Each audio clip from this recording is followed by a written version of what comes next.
lesson this morning is found in the 3rd chapter of Daniel.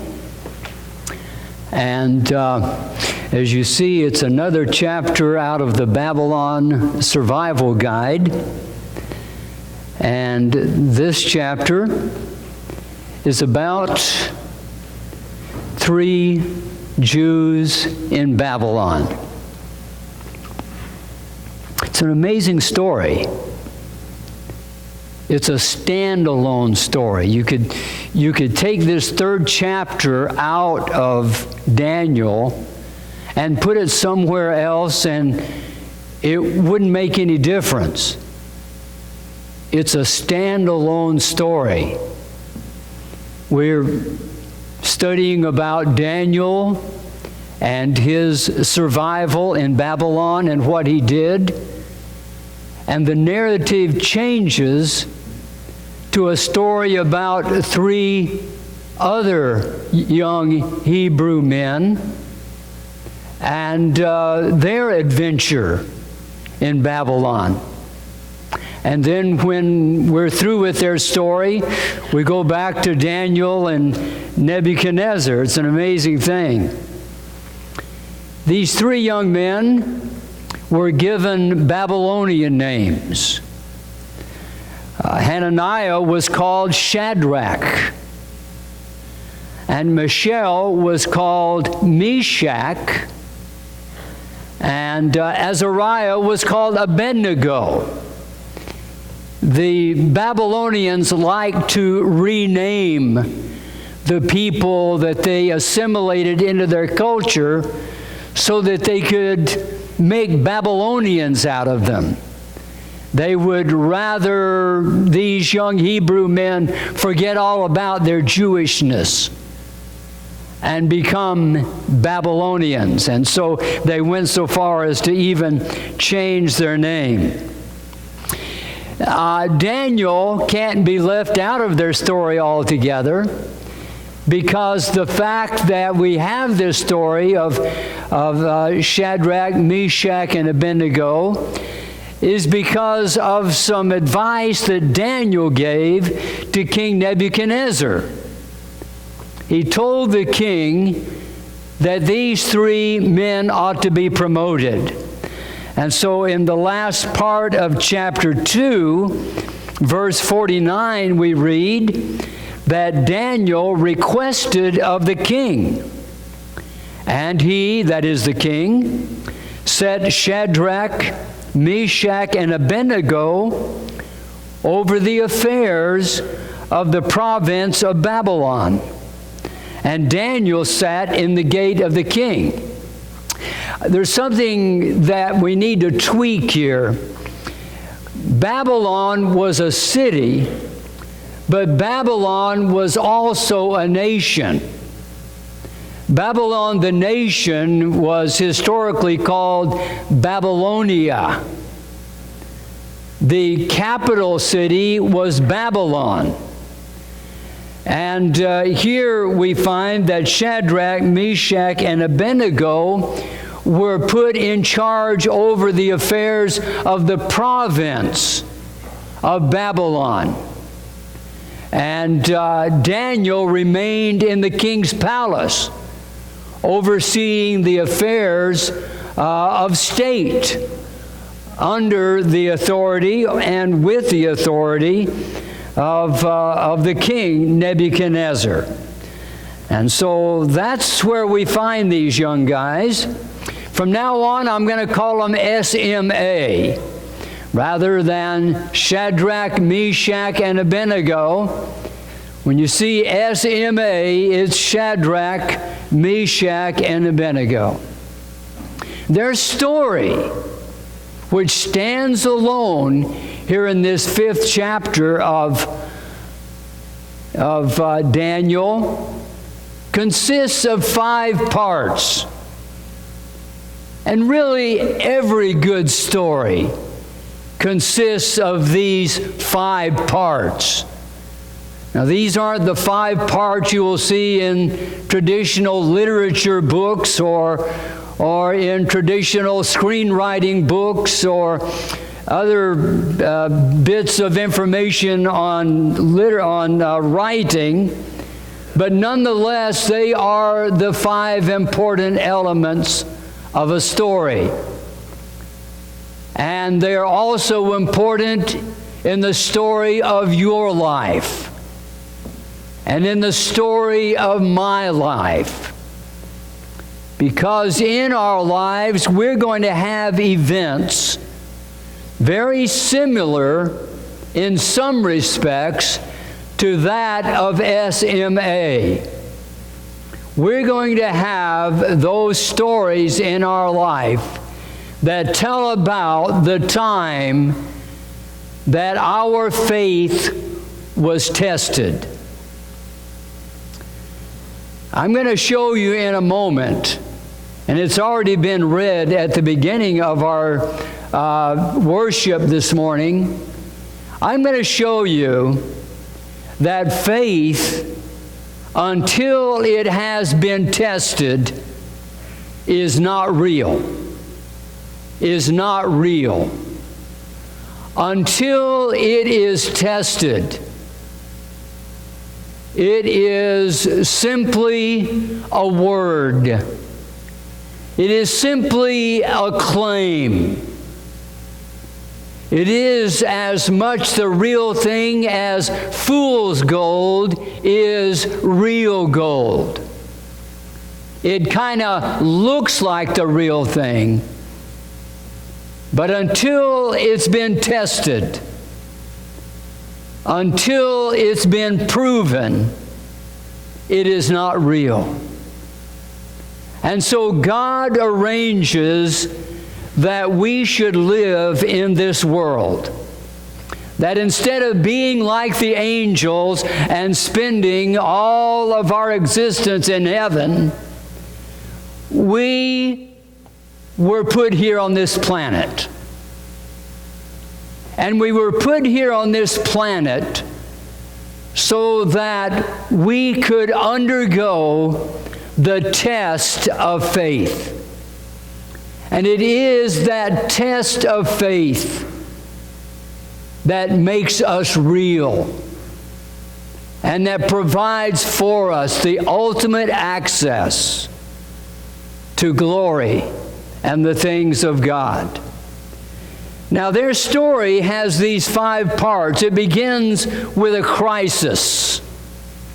It goes on then in the midst of that crisis to a choice that these young men make. Whenever you face a crisis, you make a choice. You may not think you make a choice. You may not want to make a choice. And even if you don't make a choice, you have just made a choice not to make a choice. In every crisis, you will make a choice. And by God's grace, or because of the lack thereof, that choice will make all the difference in the world. And that choice leads to a conflict because of what they chose. In the midst of the crisis, they must face a conflict. That choice isn't easy. And true choices are never easy. Right choices are never easy. Right choices are going to be tested. And when they pass the test, if true faith is involved, we'll come through as gold that has been put to the refiner's fire. And so the 4th part of their story is what I call the crucible. Sometimes this is called the climax, but it's a crucible. This is where all decisions are tested. This is where all of our choices are tested. They're tested in a crucible. And then there is a change. The change can be for the worse, or it can be for the better. It can make you bitter, or it can make you better. Now here's what I mean among many, many scriptures for proof texts, but here is one that proves that faith is not real until it's tested. And that's why God puts our faith to the test. Not so that we can prove what great people we are, but so that faith can be made real. It was Paul that wrote, he said, "In this you rejoice, though now for a little while, if necessary, you have been grieved by various trials, by some trials, so that the tested genuineness of your faith, more precious than gold that perishes, though it is tested by fire," that is your faith, "though it is tested by fire, may be found to result in praise and glory and honor at the revelation of Jesus Christ." Not my glory, not my honor, and not my praise. But whenever faith is tested, and whenever faith is shown to be real, it is a testimony to the glory and the honor and the praise of none other than Jesus Christ, who is the author of it. So let's look first of all then at Shadrach, Meshach, and Abednego's crisis. Right off the bat, they've just been promoted and must face a crisis. Nebuchadnezzar constructs something, and we read about that in verse 1. The king made an image of gold whose height was 60 cubits, and I didn't write that down, but I think it's 90 feet tall. And the breadth was 6 cubits, and I believe that's 9 feet wide. And he set it up in the plain of Dura in the province of Babylon. So that's what Nebuchadnezzar does. He makes a statue. And he doesn't just make a statue. Now, nowhere are we told what this is a statue of. But I am quite certain, brothers and sisters, that this is a statue of himself. Because all vain men who enter into the political realm ultimately are worried about one thing. And you know what that one thing is? Their legacy. i.e., making a statue of myself. What will history see me like when I am gone? And so Nebuchadnezzar, like all vain politicians, makes a statue of himself and says, "This is the way I want the world to see me." But he goes even further.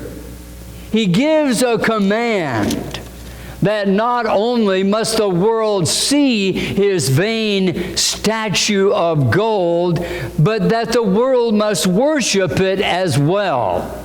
In verse 4 of this same 3rd chapter of Daniel, a herald of the kings cried aloud and said to all those that were gathered, "To you it is commanded, O people, nations, and languages, that at what time you hear the sound of the cornet, the flute, the harp, the sackbut, the psaltery, the dulcimer, and all kinds of music, whatever the king wants to throw in.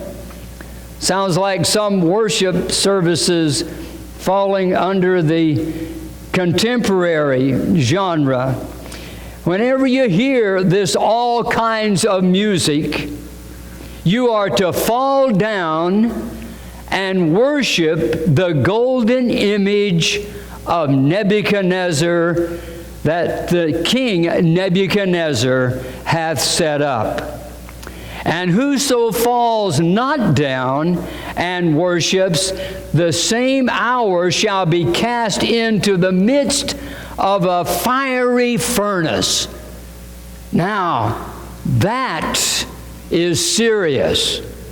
So I'm putting myself out there on the plain of Dura, and I'm looking at this gigantic golden statue. And I'm hearing all of the musicians break into this tribute to the king Nebuchadnezzar. And I'm seeing everybody within sound of the music and within sight of the statue. I'm seeing them bowing down to this statue.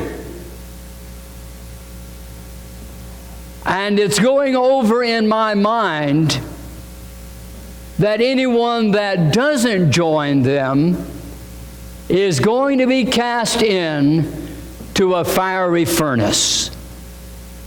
And so I asked myself, Vernon Eckleberry, you see, I am so imperfect, I have to ask these questions of myself. Vernon Eckleberry, what do you do? What do you do? Everybody around you is saving their skin. They're bowing down. You know to remain aloft while everyone else is bowing to the statue is sure death. So what do you do? Well, I know you immediately answered, well, I wouldn't bow down to that statue. I'll tell you, I've always preached to congregations that have a higher spiritual life than I have. So I have to admit that there is a high probability that I bow down to the statue. High probability. Fiery furnace, death, being taken away from my family, from my loved ones, from my things, from my life, all my enjoyments, or just simply bowing down to a gold statue. I'm probably bowing down with the crowd. Probably am. That's just an honest confession. I'm glad that you can say, no, I would not.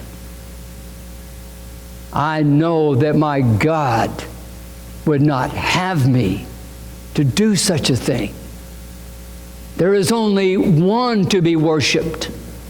There is only one to be bowed down to. There is only one that I am to pay such respect to, and that is the Lord God of heaven and earth. And so everyone complied.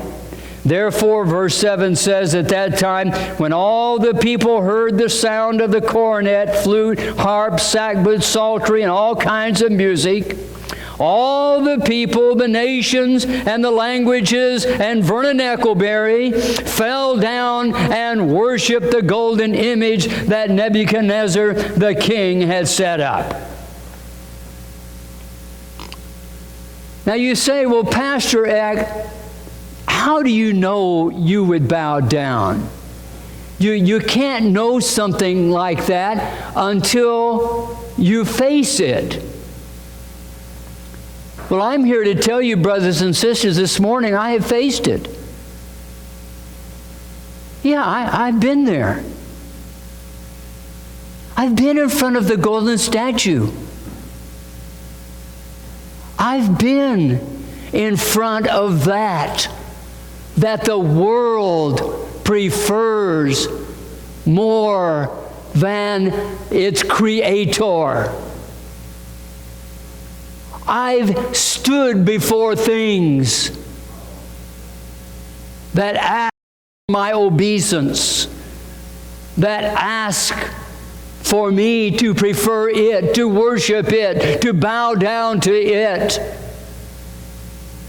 and ignore my God. And I have bowed down to those things. I have bowed down to them. And you know what? You've been there too. Oh, you've been there. You've been there. Nebuchadnezzar didn't invent this thing.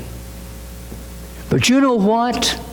The great thing about the Bible is that God never brings us to the test, the Bible promises us.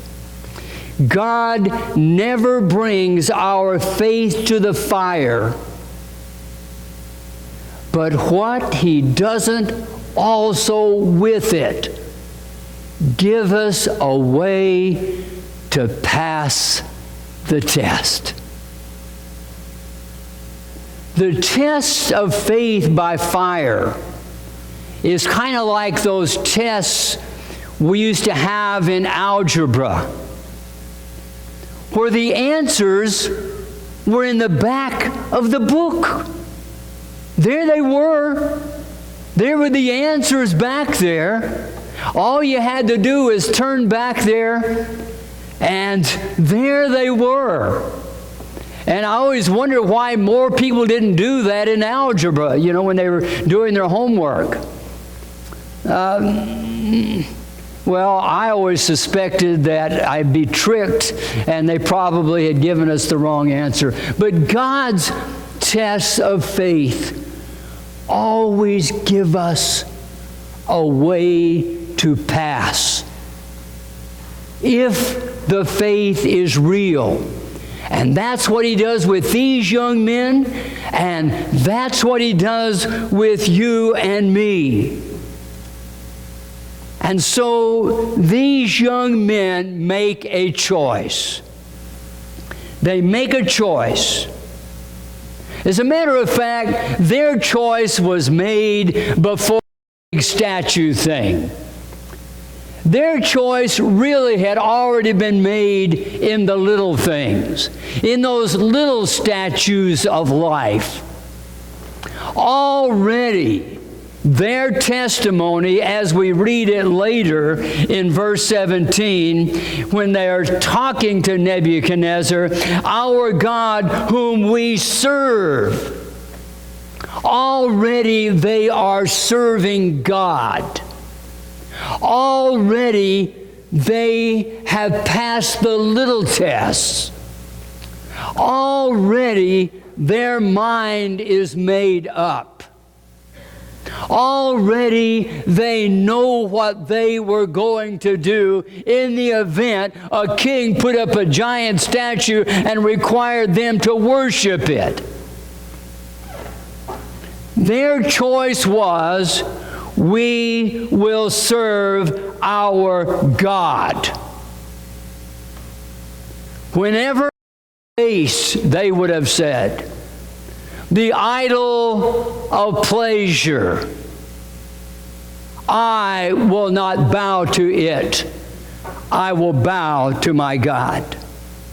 Whenever I face the idol power, I will not bow to it. I will always prefer my God.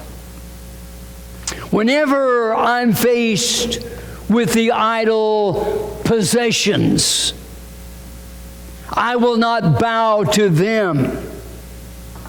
I will prefer my God. It's in all the little things. Whenever I am faced with the idol of profession, I will not put my profession before the profession of my faith. I will prefer my God to it. And so they make that choice. And they had the choice already made for them, because God had given a command, and they had the command. They had it in their possession. Actually, there were two commands. God said, "Thou shalt have no other gods before me." No other gods. No other gods. That's anything that I choose rather than my God. All over this world today, and I know this is a petty little example, but all over this world today, there are people that chose their personal convenience over worshiping the Lord our God. And you know what? They heard the music playing, they heard the cornet sounding, and all these things. They heard the music of the world, and they bowed down to it. This morning, there are people here who faced, and I know this isn't 100%, because we all have different motives for everything we do. But there are people here who face that idol of personal convenience and said, "I bow to you, because my God is my maker.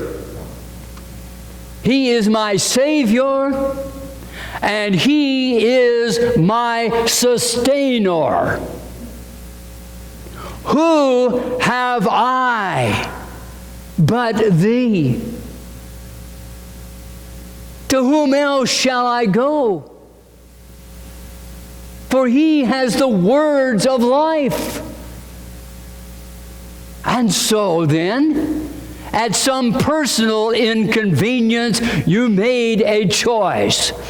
Now, I can tell you that that choice, like that of Shadrach, Meshach, and Abednego's, if you are to choice, it is going to be challenged. You are going to be challenged. There is going to be conflict because of such choices. But they made the choice. And then came the conflict. Faith is not real until it is tested. That is why over and over and over again in the Scriptures we have children of the faith thanking God for the trials, thanking God for those times that have come into their lives, that have tried their faith and changed them and brought forth something that wasn't there before, a tremendous change. And each time it happens, my friends, we become more and more and more like the finished product. And the finished product for the child of God is to be made in the image of the Son of God. And that's what the fire does. The fire that we are subjected to, little by little, incrementally, changes us more and more and more until death which is nothing more than the final stage of growth for the child of God, until death finally at last finishes the work, and we are complete in Christ. And that, my friends, makes our lives mean something. Peter wrote it this way in 1 Peter 1, 6 and 7. In this you rejoice, though now for a little while, if necessary, you have been grieved by various trials, so that the tested genuineness, that's how faith becomes genuine, when it is tested. So that the tested genuineness of your faith, which he puts parenthetically is more precious than gold that perishes, though it is tested by fire, may be found to result in praise and glory and honor at the revelation of Jesus Christ. And that refers to Jesus coming again. The revelation is the uncovering, the unveiling. That word is used to describe Jesus coming again. And in that day, we who have been tested in time shall be shown forth to be the real commodity, not to any glory of our own, but to the praise and the glory and the honor of the Son of God, Jesus Christ, which is what this has all been about. My friends, it's never been about me. It's never been about you. Whether or not you like the testings and the trials and the tribulations and the victories, it's not about you. This whole plan of our God's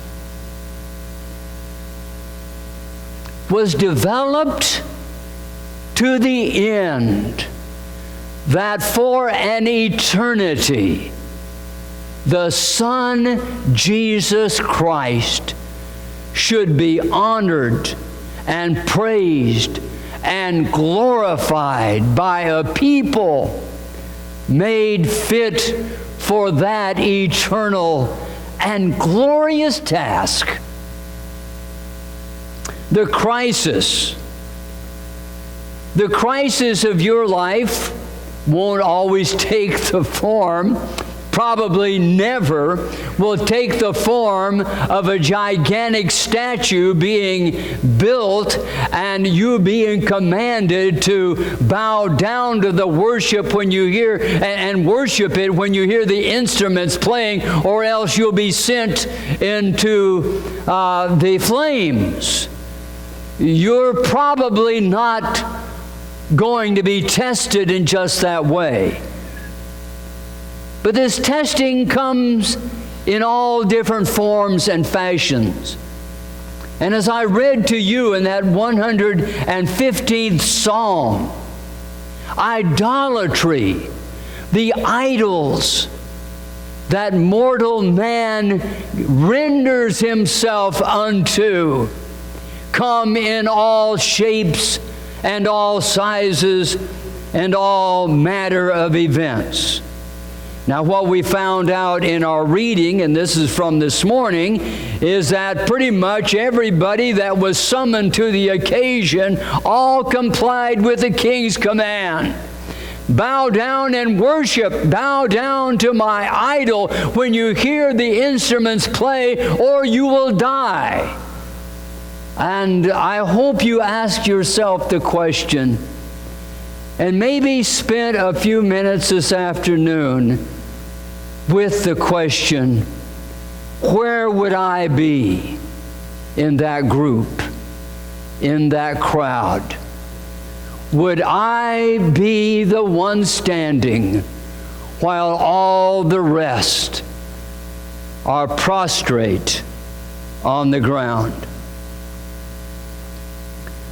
The 115th Psalm is one of the more amazing, if we can put Psalms on different levels, it's one of the more amazing in the Psaltery. It is the first time in the Psalms that idolatry is dealt with per se as a topic, and that warnings are given about it.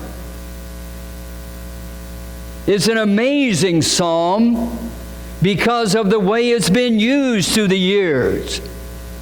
Even William Shakespeare made use of it in his Henry V, and an amazing thing happened in the history of England during what came to be called the 100-Year War. They didn't call it that going into it because one never knows how long those wars are going to last. Henry V had his soldiers on European soil, and they were going forth to conquer, and they weren't succeeding that much. And they got caught by the French armies at Agincourt. And they were outnumbered 1,000 to 1. There is no way Henry's, or Hal, as history has often referred to him, should have ever come out of that alive. But they came up with a strategy that became quite unique in warfare. This was like in the 1500s. And why nobody had ever really thought of this kind of warfare, using the longbow that had formerly been used mostly from boats sending arrows to shore, or from the shore to the boat. They came up with a strategy. Well, let's do this. We've got all these longbows. Let's let the French assemble themselves and get ready to come after us. And let's just stand back and everybody cock your bows at the same time, and on command, let go, and let's just send thousands of arrows flying into their midst that they won't be able to answer. And that's what they did. And half the French force fell right there in that first volley. And so different strategies were tried and succeeded. At the end of the day, against overwhelming odds, the English won the battle at Agincourt under Henry V. But this is the remarkable thing about that occasion. When it was all said and done, and the dust had settled, and the injured had been tended to, and the army regrouped, Henry gathered his trusted leaders around him, and he pulled out a Bible that had been entrusted to him by his father, or at least a manuscript of Scriptures. And he read Psalm 115:1. Not unto us, O Lord, not unto us, but unto thy name give glory, Henry V said, for thy mercy and for thy truth's sake. On that day, the great French army bowed down to the God called military might. And there is no way that they felt that God should have abandoned them, having such overwhelming odds.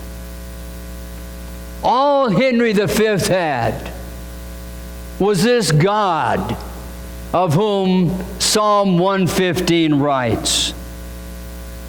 Wherefore should the heathen say, where is now their God?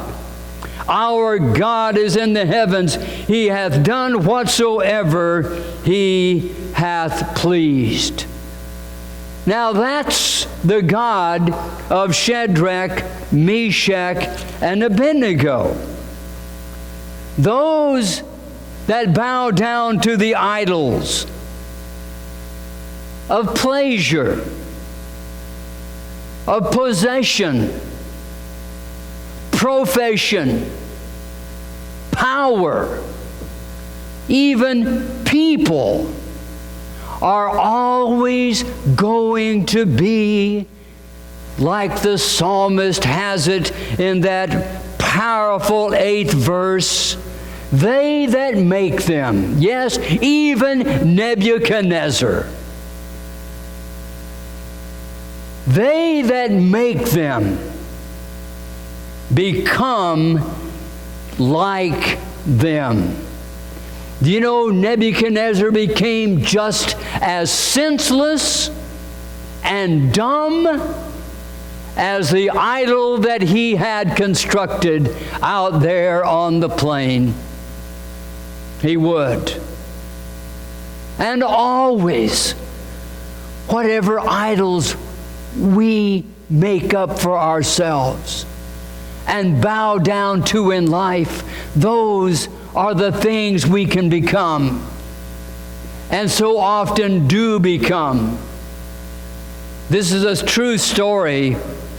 It was given to me by one of our ministers, an actual occurrence in one of his pastorates. There was a lady in his congregation who was given over to making and passing rumors regarding other people. Rumor mongering had become her idol. She literally lived to have some juicy little tidbit to be able to pass on about someone else. And should something come to her ear after embellishing it herself, she could not get on the phone fast enough to pass it on to someone else or to whisper it in their ear at the supermarket. And she, for whatever reason, got it in for a man who was a deacon in the local church. And why it was invented, no one will ever know. But the story was made up that that deacon was out at night philandering, doing what he ought not to do, rather than at home with his family. And she whispered it here, she whispered it there, she whispered it everywhere. And those kind of things, you know, they take on a life of their own. And finally, it became a destructive force in the life of this man. Well, having nothing to lose at this point, why he was compelled, no one will know that either. One evening, he drove his pickup that everyone knew was his. He drove his pickup to the front of the lady's house. He parked it, he locked it, and he walked home.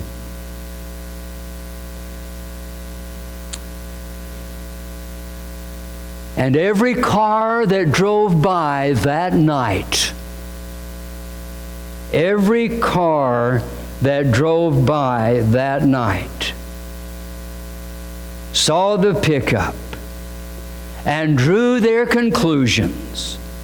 And so by the next day, that unfortunate lady had become herself the rumor that she invented. But that's the way it happens. That's the way it happens. These young men chose a better path, and while the great and mighty Nebuchadnezzar's statue was looming large and the world bowing down to it, they chose rather to remain faithful to their God. The choice had been made already, that no matter what, we will serve Him. And that covered every eventuality that would come to pass. Now, when you will not join the world in bowing down to its idols, when you will not join the world in prostrating yourself before the things the world worships, and you stubbornly say in your testimony, no, I will serve God and Him only, and when there is a conflict, it will be God and God alone. When you do that, you're going to have conflict. You're going to have conflict. When you make a choice, you're going to have conflict. Well, any choice. When you're facing a crisis and you make a choice in that crisis, that choice is never going to be an easy thing. And the better your choice, amazingly, the more conflict you are going to suffer as a result of it. There was a man during the Civil War when all about him were choosing sides, either wearing the blue or the gray, that decided he would not choose, that he wouldn't take sides, that he would be neutral. And so he put on the gray pants and the blue blouse, and consequently got shot at from both sides. Any choice you make is going to lead to conflict. So why not make the right choice, as these young men did? There was a conspiracy. There were those around them who, for whatever reason, we read in verses 8 through 12, and they made up a rumor to start with, and of course it was based on fact, because they knew that these three would not bow down to the God when the music played.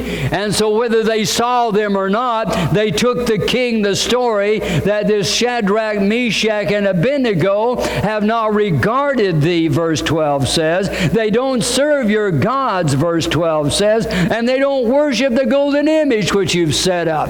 3 charges were brought against them. They don't regard you, king. They don't worship the golden image, and they don't serve the gods, small g, that you serve. And so the confrontation came. The confrontation came, and it was met by courage. And among all the courageous statements that have ever been made, I would put this up there on the top rung with them all.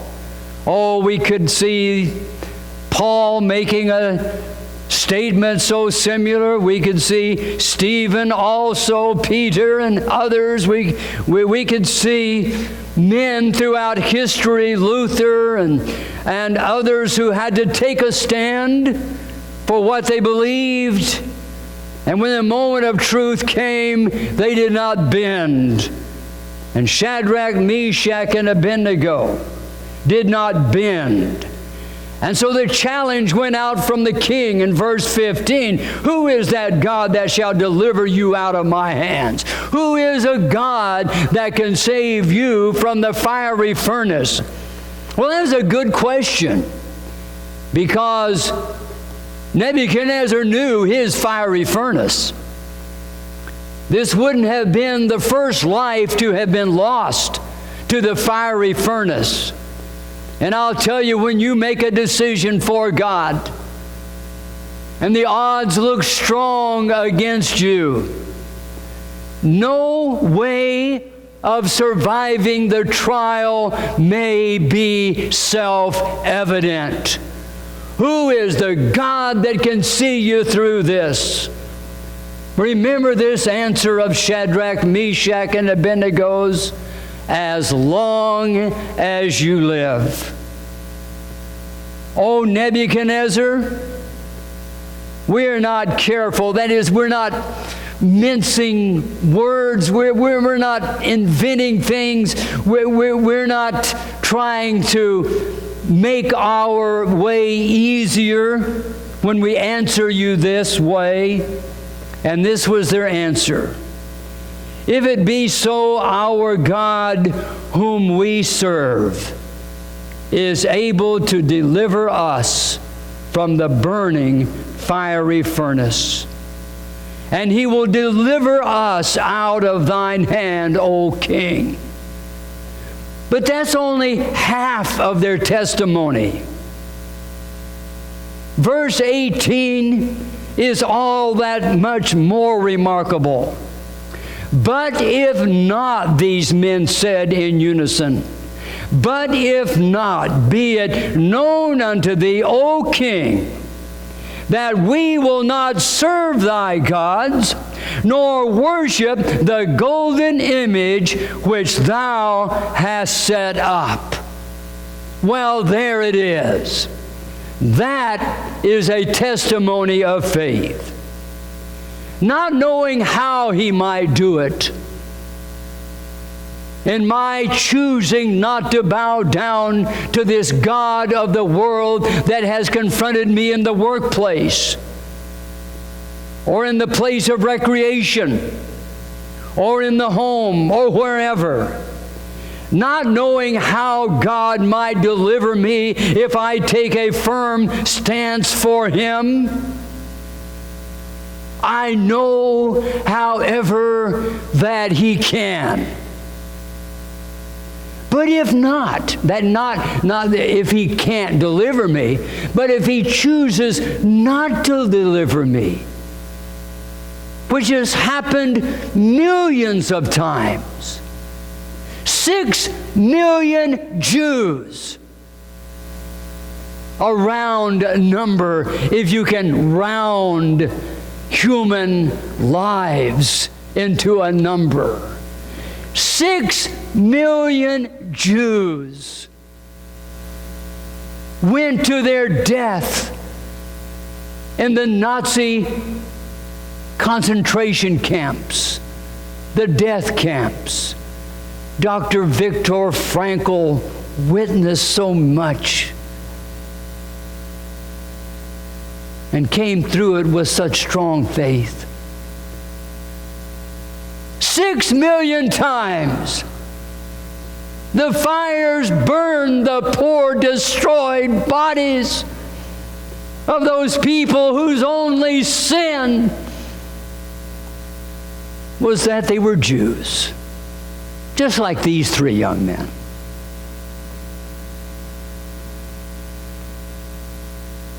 But yet, 6 million times, the blood of Abel cries out. And it speaks louder than their murderers. And in the plans and the purposes of God, there is greatness in death, as much so as greatness in deliverance. May the Lord add his blessing, is my prayer for Christ's sake. And amen.